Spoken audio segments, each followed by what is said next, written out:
Here I have VIVO Y11s, and today I'm going to show you how to take screenshot on this device. There are several methods to take screenshot on this device. I'll show you some of them.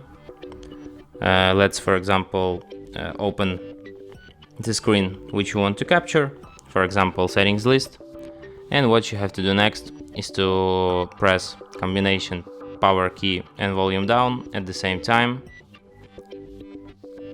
And that's how you take screenshot. Let me show you one more time. Power key and volume down.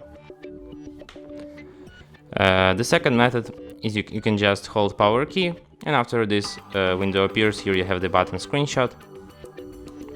It works the same way, and you can also take screenshot but go into the upper bar here. And here you have this S capture thing. You can take screenshots with it, you can make funny screenshots, you can record screen through it. Some interesting function. You can find your screenshot here in gallery, in screenshots album here. And from here you can share, edit or delete it. And that's it. Thanks for watching. If you find this tutorial useful, don't forget to hit that like button and subscribe to our channel.